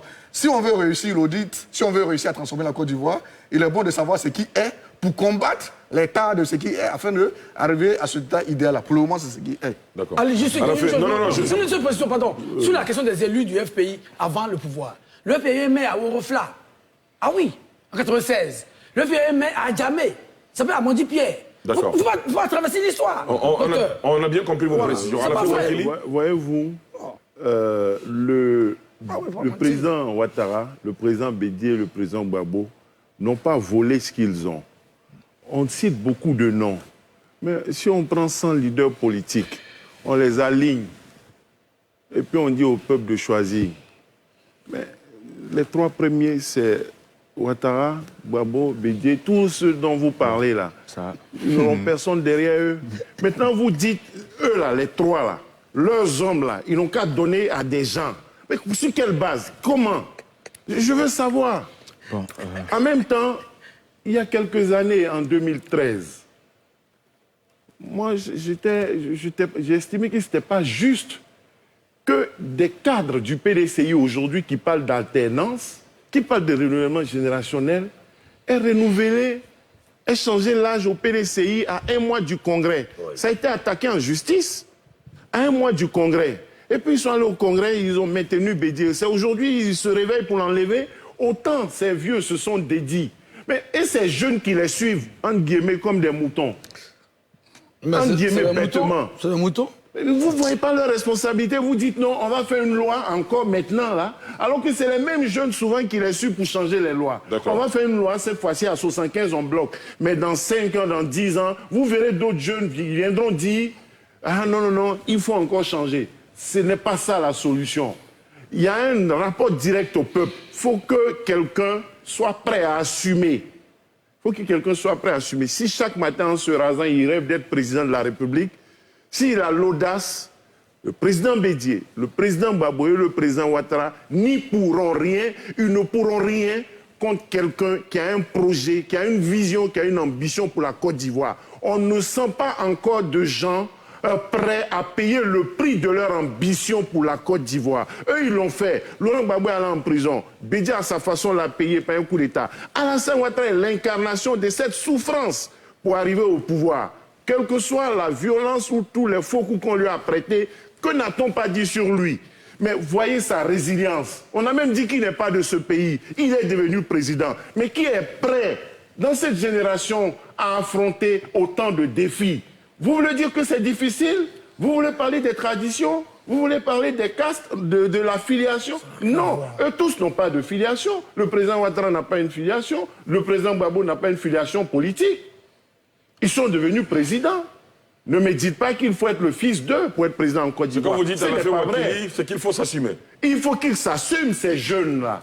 Il faut qu'ils s'assument. Il faut qu'ils soient prêts à payer le prix de leur ambition de servir la Côte d'Ivoire. Ils ont un projet pour la Côte d'Ivoire, cela a un prix. D'accord. Et ça commence par un certain nombre de choses qu'ils doivent être prêts à accepter. On ne voit pas d'hommes et de femmes prêts aujourd'hui à incarner cela. Tout ce qu'ils veulent, c'est que Ouattara, c'est que Gbagbo, c'est que Bédié les pousse, les choisissent. C'est ça leur plan.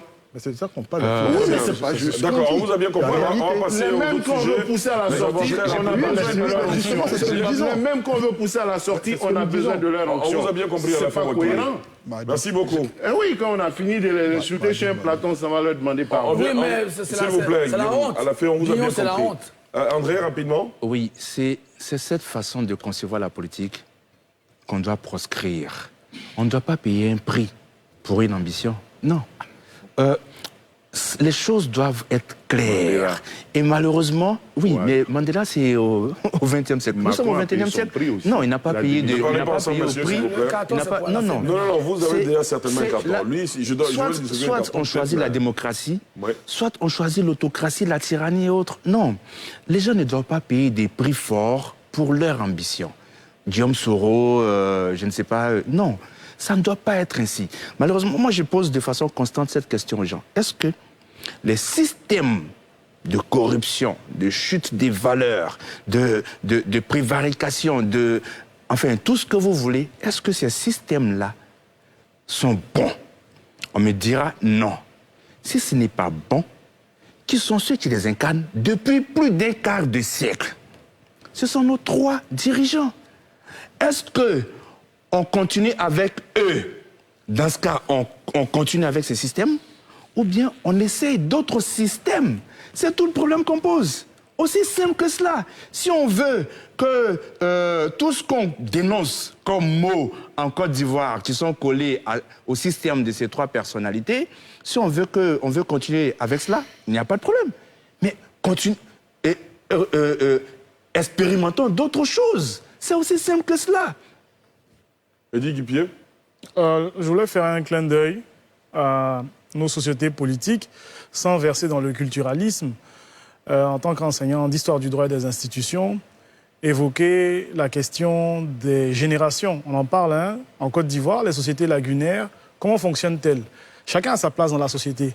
Et après l'initiation, chacun trouve une place, qu'elle soit administrative, politique ou guerrière. C'est-à-dire que, je donne des exemples, de 21 ans à 30 ans, on sert comme guerrier, de 30 ans à 45 ans à peu près, on sert comme, comment dirais-je, agent administratif, secrétaire, on va dire. Et puis bon, comme chez nos parents au Djoukrou, juste à côté, à Dabou, à partir de la soixantaine, on assume, en fait, de façon collective et collégiale, par classe d'âge, le pouvoir politique.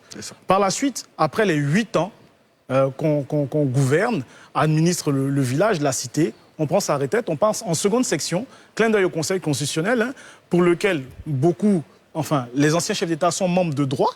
Voilà, on passe en seconde section à la retraite et on conseille ceux qui nous ont remplacés de façon générationnelle et qui pourraient se trouver devant des obstacles, des cas qu'ils n'ont jamais prévus, et ils conseillent les plus anciens en leur disant, bon, voilà un cas qui se présente, on ne sait pas comment réagir. Voilà, bien entendu. En 1967, voilà comment ça s'est passé, voilà comment vous devez résoudre la situation. Donc, on a, sans verser dans le culturalisme, des éléments dans nos cultures qui peuvent nous permettre peut-être de résoudre la question. D'accord. Alors, messieurs, on va certainement refaire ce débat une prochaine fois. Vous avez fait beaucoup de propositions, on retiendra plusieurs d'entre elles. Il faut que les membres de la nouvelle génération qui aspirent à diriger le pays connaissent l'État, la culture du travail, la stabilité politique, la favorisent évidemment, que les rapports vis-à-vis de tous ceux qui pensent différemment ne soient pas violents évidemment. En tout cas, beaucoup de propositions ont été faites ce soir, mais le débat va se poursuivre les semaines à venir. Alors, cette semaine a également été marquée par l'actualité chez nos voisins, notamment le Premier ministre malien Choguel Maïga, qui à l'ONU, a accusé la France d'un abandon en plein vol avec sa décision de retrait de la force Barkhane, justifiant la nécessité pour son pays de chercher d'autres partenaires, ce qui a fait réagir tout de suite le président français Emmanuel Macron, qui a estimé que ces propos du Premier ministre malien relevaient de la honte. Comment vous réagissez, docteur Guipier, rapidement? Alors, dans cette passe d'armes, moi, je ne vais pas le dire, sinon Alafé va me tordre le cou en me disant que je fais l'apologie des rébellions, etc. Je suis quand même étonné du peu... Non, ça n'a rien à voir. Revoyez vos définitions. Je suis quand même étonné du fait qu'un gouvernement, c'est vrai, sans grande légitimité, arrive quand même à manœuvrer une puissance comme la France. C'est-à-dire que ce sont quand même les Maliens qui ont requis l'aide de la France. Et aujourd'hui, en fait, ils sont en train, en tout cas à mon avis, de manœuvrer et de chasser les Français en les poussant eux-mêmes à la faute. Voilà, Choguel Maïga, c'est un acteur politique que tous les Maliens connaissent, qui pèse à peu près 5% à peu près dans certaines élections. Aujourd'hui, par la force du pouvoir des armes, il est au pouvoir et en tant que Premier ministre, il représente, on va dire, l'État malien à l'ONU et il fait une déclaration où il accuse la France de les avoir abandonnés. Ceci étant, l'attitude de la France elle-même n'est pas vraiment lisible. Nous avons d'une part, comment dirais-je, la France qui a à plusieurs reprises menacé de se désengager, de partir, et qui elle-même, Florence Parly, qui dans le même discours elle-même se contredit en disant non, on ne partira pas, tout en continuant à menacer en disant que si Wagner arrive, on part. Donc il n'y a pas vraiment de lisibilité, et je pense que les Maliens, le gouvernement malien en l'espèce, qui a été renforcé par plusieurs manifestations de soutien à Bamako pour essayer comment dirais-je, de plaider pour l'aide des Russes, s'en trouve renforcé. Moi, je pense qu'ils essaient de les mettre à la porte en les poussant à la faute. Docteur Sylvain Nguessan. J'ai été surpris que ce soit le président Macron qui réponde au Premier ministre. Dans l'histoire de la France, quand même, j'ai été surpris. Pour avoir observé l'histoire de la Côte d'Ivoire pendant les 10 années de crise, président qui répond à un Premier ministre malien. Ça, c'est un. Et puis, bon, de deux, je posais la question dans certains milieux français dernièrement. Quand vous quittez le Mali, vous restez au Niger, vous restez au Burkina, vous restez en Côte d'Ivoire, qu'est-ce que vous avez fait? Vous abandonnez le Mali, bon, vous dites que dans 3 jours, 72, les terroristes sont pris par Bamako. Bon, vous êtes à Ferké et les terroristes sont à Ségou. Qu'est-ce que vous avez fait? Soit vous quittez la région, soit vous restez dans la région. Donc, à mon avis, c'est un jeu pour qu'un menteur. On verrait un peu l'évolution de la situation. Je suis quand même surpris par la réaction de Paris. C'est une société, officiellement, c'est une société. C'est pas l'État russe qui est sollicité. C'est le rapprochement avec les Russes qui dérange peut-être. Oui, mais qui sortent leur rapport sur les violations des droits de l'homme ou des choses comme ça, mais quitter Paris et quitter Bamako parce que une société russe arrive, c'est assez fort quand même. D'accord. Guillaume? Je suis déçu que Dr Guy Pied et mon ami Sylvain Nguessan traitent cette question avec autant de légèreté. Qu'est-ce que vous appelez si la France se retire de Bamako, les djihadistes sont demain à Abidjan. Il faut qu'on le dise. Ils sont même pas. Je dis, il faut. S'il vous plaît, s'il vous plaît. Oh non. Selon Guillaume Bateau, si la France se retire, les djihadistes. En 2013, quand le président Hollande a engagé les forces françaises, les djihadistes étaient à la route de Bamako. Et Choguel Maïga, c'est parce qu'il a le même boubou que moi. Mais c'est un plaisantin. Je suis désolé. Donc c'est un boubou de plaisantin. Non, c'est pas un bout de plaisantin. Je dis, lui, il est un plaisantin. Moi, je suis d'accord, très bien, poursuivez. Il n'a aucune légitimité. Pour une fois, je suis d'accord avec le président Macron. Il faut être sérieux. Si vous ne voulez pas de la France, vous le dites clairement. Lui, c'est un putschiste. Dr Guy a dit qu'il prend 5% au Mali. Alors, s'ils sont sérieux, la coopération entre la Russie et le Mali date de Mathusalem. C'est pas ça qui gêne. Vous traitez des mercenaires, mais soyez courageux. Assimi Goïta, il a fait le coup d'État pourquoi? S'il pense que c'est la Russie qui va endiguer le djihadisme, il le dit clairement à ses partenaires français, il se retire. Moi je dis, on peut ergoter, on peut faire de la philosophie, mais la réalité c'est que si l'opération Barkhane et les exécutifs français quittent Bamako demain et quittent la région comme le subordore Dr Nguessan, ils sont à Abidjan. Mais je termine. Oui. Encore que la France n'a pas dit qu'elle quitte.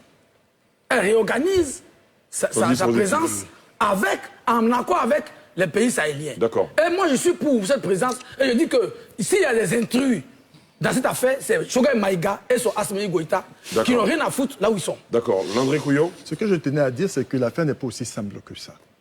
Elle s'inscrit dans un contexte, cette sécuritaire, mais de réorganisation géopolitique.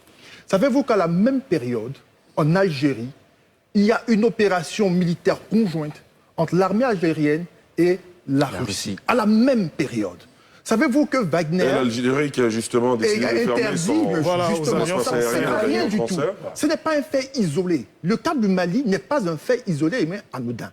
Savez-vous que Wagner n'est pas une simple organisation paramilitaire?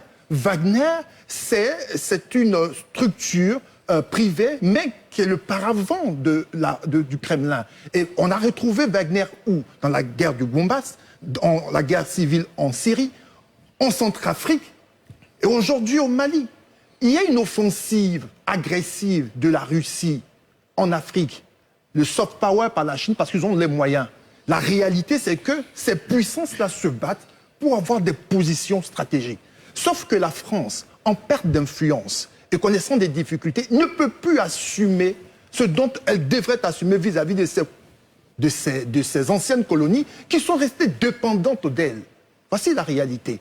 Et lorsque Macron ne répond pas à Goïta, mais c'est très simple, il le dit même dans son propos, ce qui paraît être un gouvernement ne l'est pas en réalité.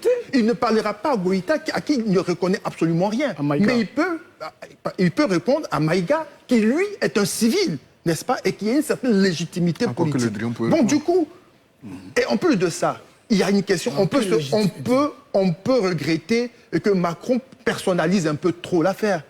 On peut regretter. Mais dans tous les cas de figure, quand bien même nous souhaitons bien sûr qu'il y ait un rapprochement et que les choses se calment, parce que dans tous les cas, c'est toute la sous-région qui a un problème.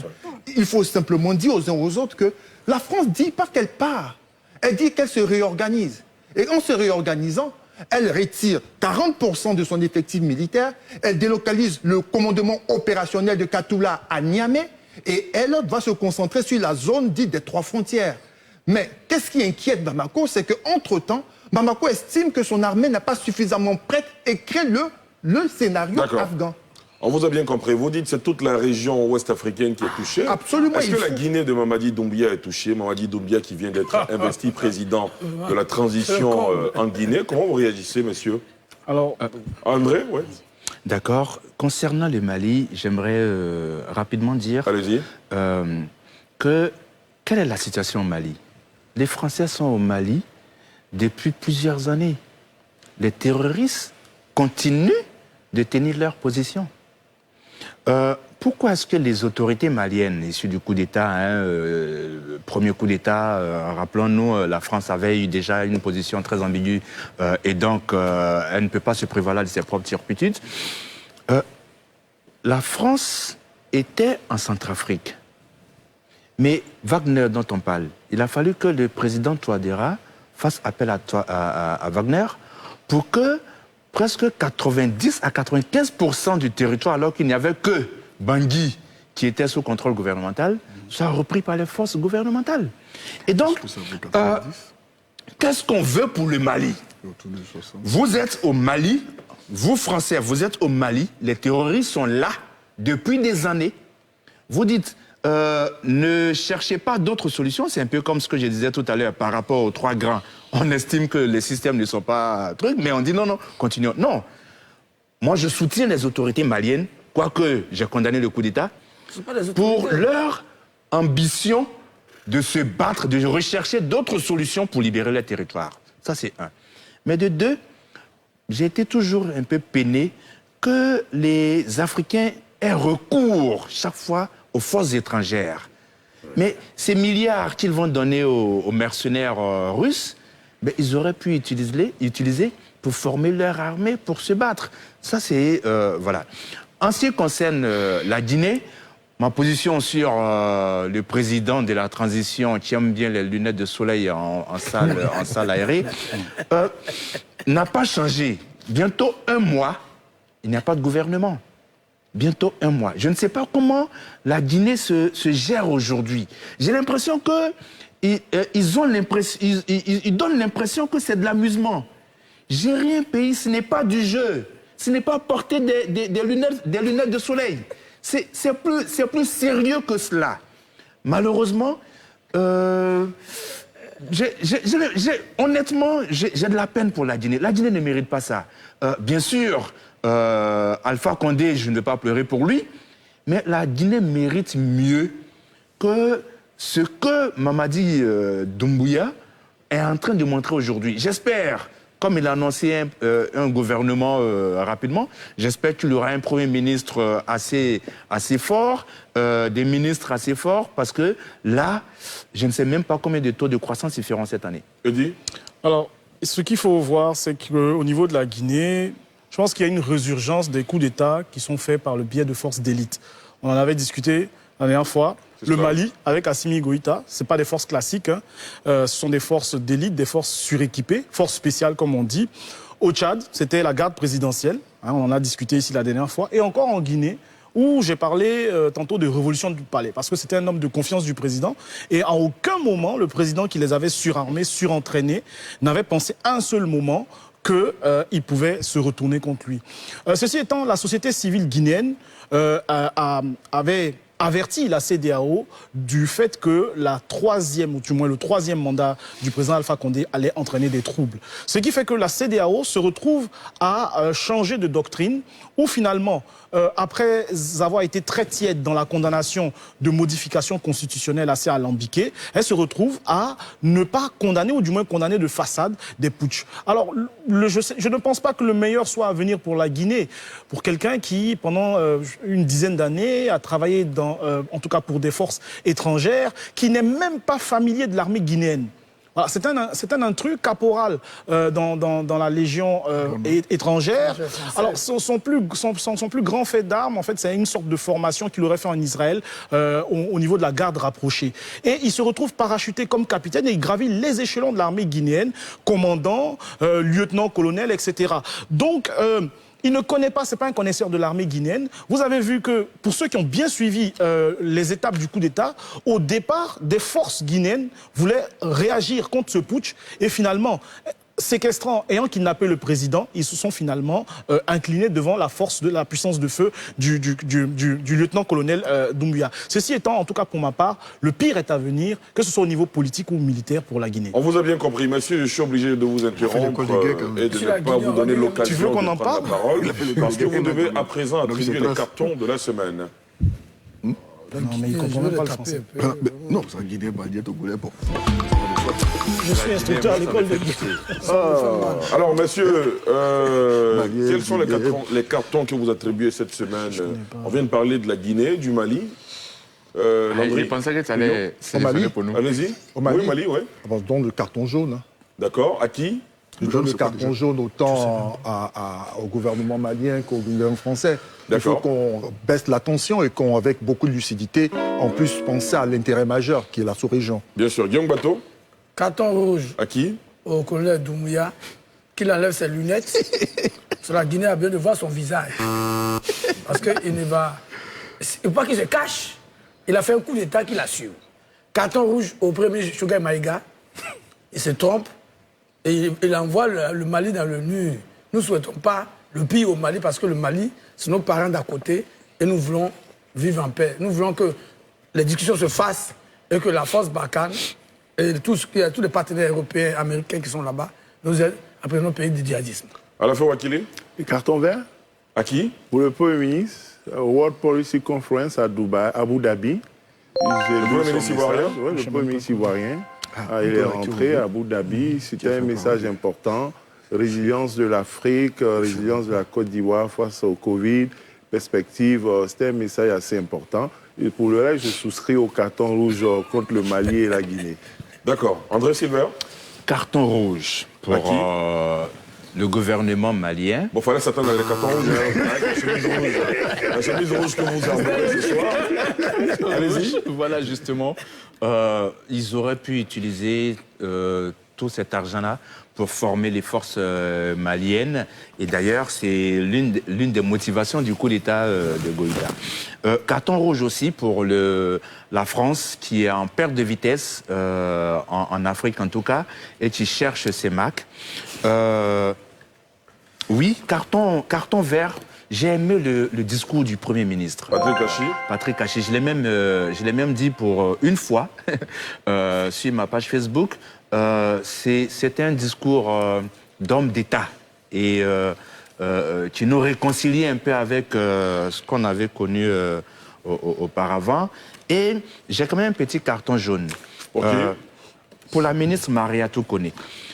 Qui ne clarifie pas cette histoire de frais annexes. Les frais annexes doivent être payés par qui? Par le privé, par le public. On leur pose la question, ils ne clarifient pas. Une autorité doit prendre des décisions clarifier, elle doit clarifier. Bien sûr. Eddy Guipier. Moi, j'ai un carton rouge, on va dire, pour la situation en Guinée. La Guinée avait besoin de stabilité. La Guinée n'a jamais connu de coup d'État contre un président en exercice. Et aujourd'hui, nous sommes dans un grand saut vis-à-vis de l'inconnu. Et ce n'est pas intéressant lorsqu'on sait que le terrorisme djihadiste est déjà installé dans le Sahel et dans sa périphérie. Et ça augure, en tout cas, de lendemain assez difficile pour un État qui lui-même a été fragilisé par la crise d'Ebola.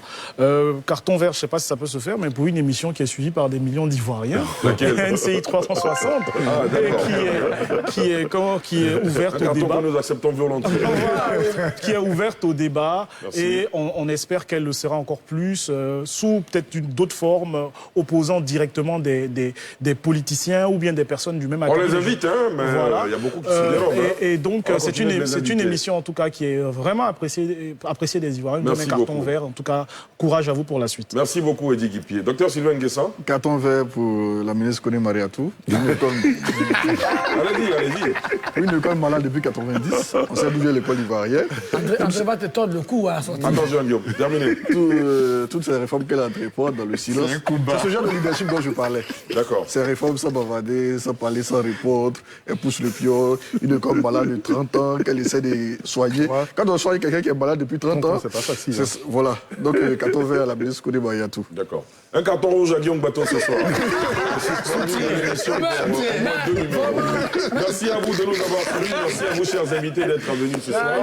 Sur le débat sur NCI, dans NCI 360. Merci à vous de nous avoir suivis. Rendez-vous dimanche prochain. Merci beaucoup. Merci.